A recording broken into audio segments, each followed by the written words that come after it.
The House will come to order. Prayer by the chaplain.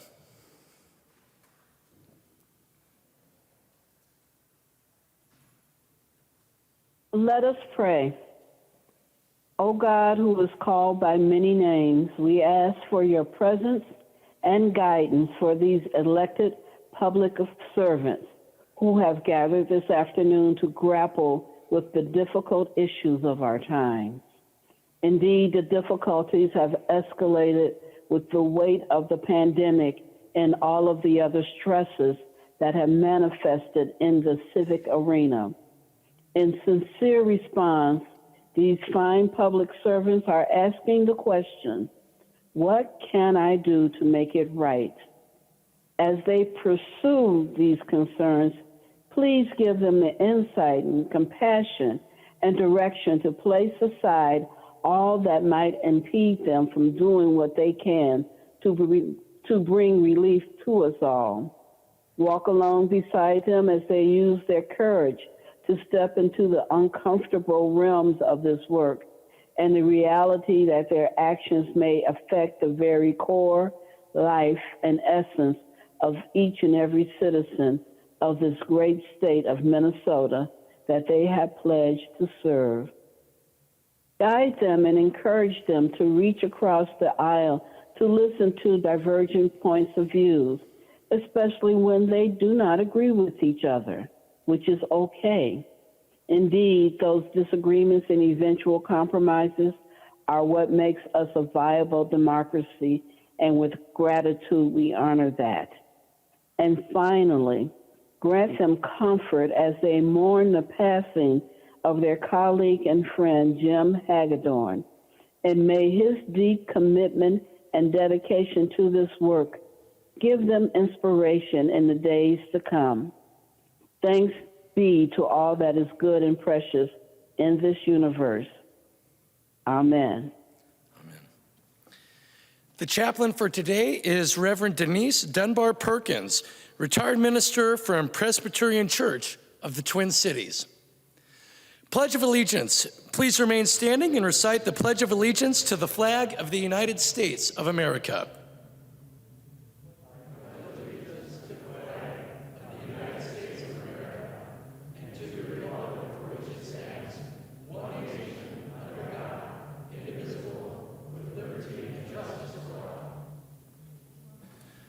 The clerk will take the roll.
Will the chief clerk please call the names of the members who have not yet checked in?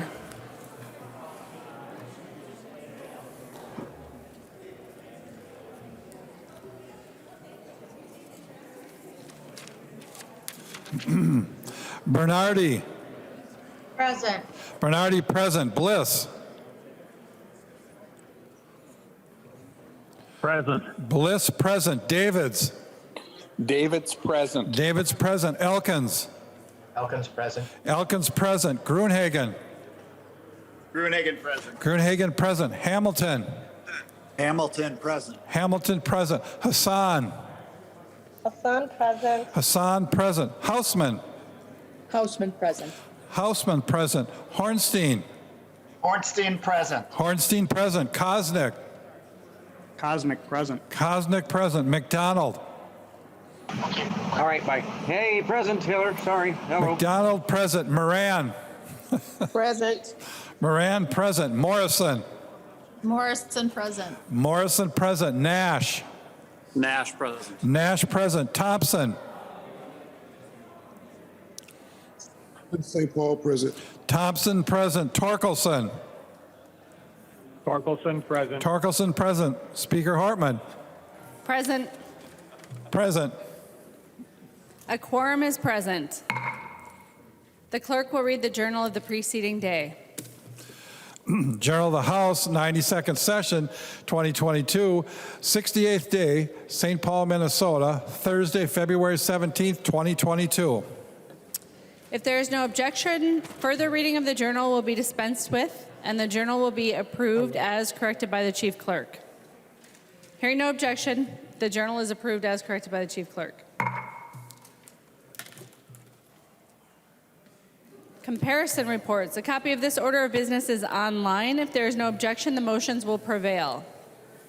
Hearing no objection, the motions prevail and the substitutions will be made. Reports of standing committees and divisions. A copy of this order of business is online. If there is no objection, the reports will be adopted. Hearing no objection, the reports are adopted. Second reading of House files. Second reading, House File number 803. Second reading. Second reading, House File 1968. Second reading. Second reading, House File 2162. Second reading. Second reading, House File 2618. Second reading. Second reading, House File number 2900. Second reading. Second reading, House File 2903. Second reading. Second reading, House File 3001. Second reading. And second reading, House File 3108. Second reading. Second reading of Senate files. Second reading, Senate File number 1782. Second reading. Second reading, Senate File 2957. Second reading. Second reading, Senate File 2774. Second reading. Introduction of bills. The following House files have been offered for introduction today. The chief clerk will report the House files and give them their first reading. Introduction of first reading of House Files 3599 through 3689. First reading, House files 3599 through 3689. Messages from the Senate. Message from the Senate, Madam Speaker. I hereby announce the passage by the Senate of the following Senate file herewith transmitted. Senate file number 2876, an act relating to Health and Human Services. The message is signed Cal R. Ludeman, Secretary of the Senate. First reading of Senate files. First reading, Senate file number 2876, an act relating to Health and Human Services. The bill is being referred to the Committee on Ways and Means. Can I give you all the motions at once? Motions and resolutions. There are copies of the non-controversial motions at the House desk and online. If there is no objection, we will take action on these motions first. Hearing no objection, the motions prevail. Detmer moves that House File number 2863 be recalled from the Committee on Capital Investment and be re-referred to the Committee on State Government, Finance, and Elections. The member from Washington, Representative Detmer.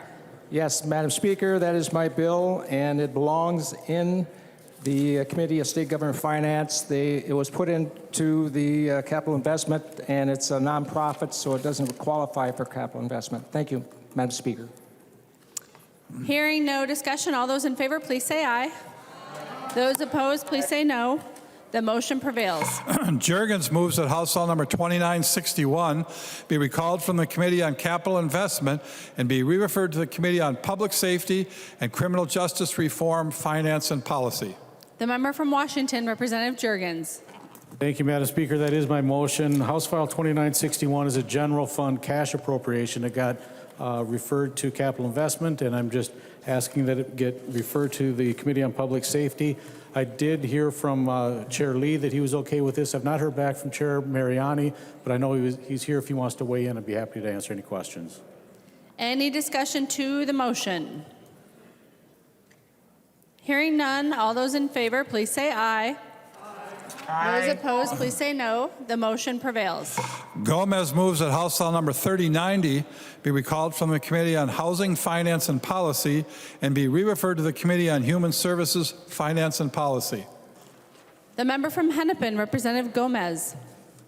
Thank you, Madam Speaker. That is my motion. This is a bill for sheltered capital that was referred to housing and put it on to capital investment. I've spoken to both chairs and thank you. Hearing no discussion, all those in favor, please say aye. Those opposed, please say no. The motion prevails. Vang moves that House File Number 3588 be recalled from the Committee on Taxes and be referred to the Committee on State Government Finance and Elections. The member from Hennepin, Representative Vang.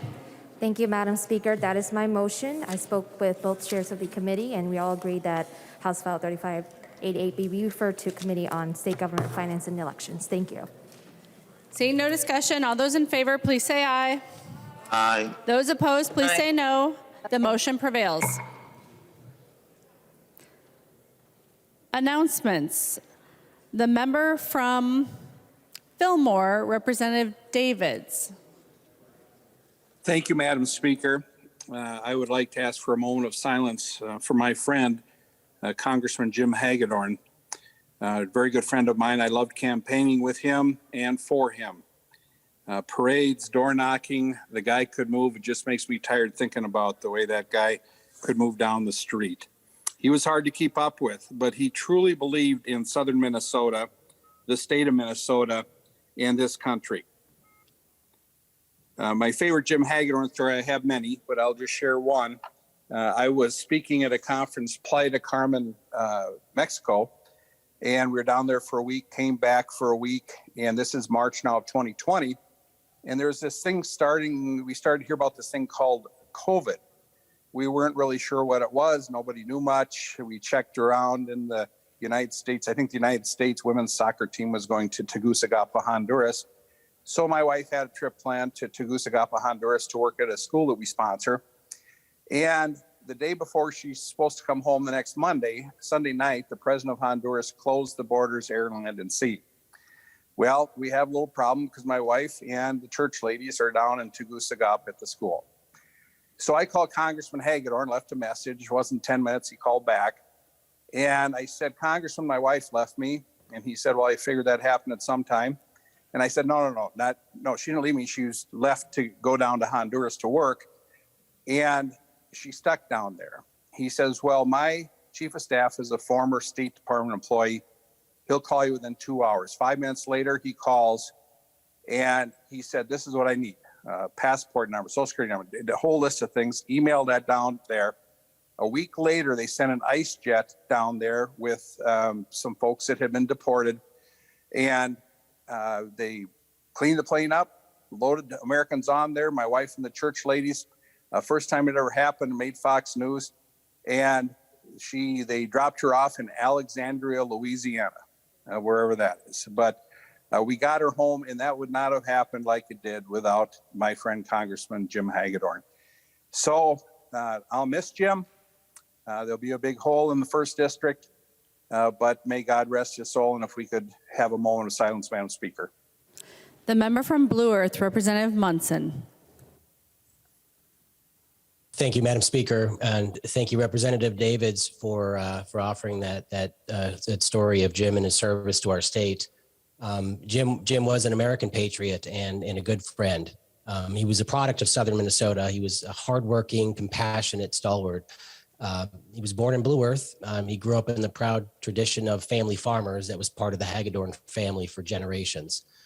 From the start, Jim had a political bug. When his father was elected to Congress, Jim got to see firsthand the importance of public service. And eventually, Jim became a staffer for former Congressman Arlen Stangeland. And this was Jim's first opportunity to work on behalf of the people of Minnesota.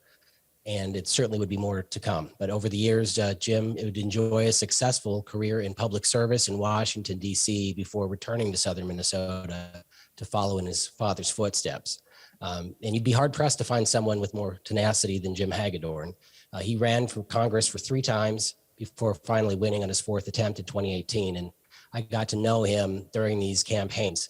He was on a mission to bring conservative values to our district, and he would complete his mission. And I had the pleasure to work alongside him as he campaigned. And Representative Davids can attest to how much Jim loved parades. I walked in over 100 of them with across the district, and he really was fast walking down those parades. As a congressman, Jim was in his element. His passion for the issues and his love of serving his constituents brought steadfast leadership to our district. And I'll always be thankful for Jim's mentorship and his support and his friendship. My thoughts and prayers are with the family and friends and members. Thank you for offering a moment of silence for Congressman Jim Hagedorn. Members, please rise for a moment of silence for Congressman Hagedorn.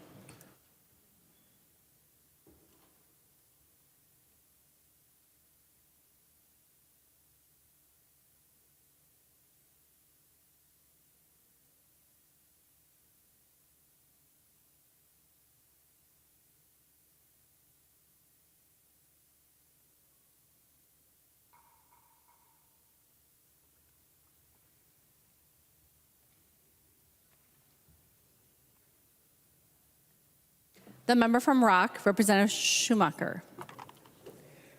Thank you, Madam Speaker. And members, today I rise to announce the passing of former State Representative Dr. Richard Mulder of Ivanhoe. Doc passed away on last Monday at the age of 83. Funeral arrangements were last Saturday. Doc Mulder served in this chamber from 1995 to 2002. He served on a variety of committees during his time, but his main interest was centered in rural health and serving in the areas of health and human services. Most notably, he authored the Stay-at-Home Mom Bill, receiving national attention and providing stronger family supports. From those who were around during Doc Mulder's time, they always tell the story about how he was chairing a committee one day and had to take a phone call when cell phones were just coming out, and those who were around him could overhear him in the conversation asking just how far along the contractions were. This family physician never stopped working, and Doc always joked that the reason that he got elected was because he delivered every baby in Lincoln County. In reading his obituary, though, it was striking to me that 9 paragraphs described his life and only 2 sentences referenced his time in the legislature. He had a larger-than-life personality and understood that his duty was to serve here for a short time and to do his part, but not to be defined by and identified as or make his life about serving in this body. I got a lot of lessons from Doc growing up, and it seems like he's still trying to teach me things today. Members, I ask you for a moment of silence.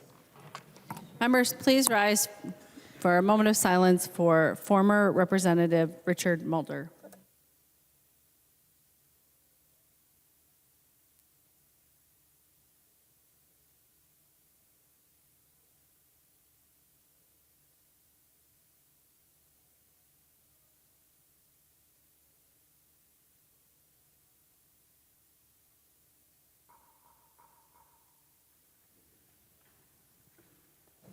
The member from Meeker, Representative Erdahl. Thank you, Madam Speaker and members. Today is President's Day. Our first president was elected in 1788, and it's important that we remember and commemorate the 46 men who have led our country. Some did great things, some not so great. Many are beloved today, some aren't quite as beloved today. But they all deserve to be remembered today. And a few years back, I happened to be in Plains, Georgia on a Saturday night. And it was brought to my attention that the next day, President Carter would be giving a Sunday school lesson in the Plains, Georgia church. And so my wife and I attended. It's a very interesting time. I think it was maybe the last time that he performed this. But at the end, folks had the opportunity to up and say hello to him. And I did so. I happened to have on my jacket that said Minnesota House of Representatives. And he looked up and said, "You all from Minnesota?" I said, "Yes, I am." "You all in the legislature?" "Yes, I am." He said, "Say hello to the folks back there in the Minnesota legislature for me." So that's what I'm doing today. Again, it's an important time just to think back about these 46 people and the great accomplishments that they have made. I am willing to spend about, 5 minutes or so giving you a little topical description of each of them if you've got like 5-6 hours here today. The speaker's shaking her head no. Thank you. Announcements. Any other announcements? Representative Winkler. Madam Speaker, at the conclusion of Representative Erdahl's re-election speech, I would like to move that when the House adjourns today, it adjourns until 3:30 p.m. Thursday, February 24th, 2022. Representative Winkler moves that when the House adjourns today, it adjourn until 3:30 p.m. Thursday, February 24th, 2022. All those in favor, please say aye. Aye. Those opposed, please say no. The motion prevails. Representative Winkler. Madam Speaker, I move that the House do now adjourn. Representative Winkler moves that the House do now adjourn. All those in favor, please say aye. Aye. Those opposed, please say no. The motion prevails. The House stands adjourned until 3:30 p.m. Thursday, February 24th, 2022.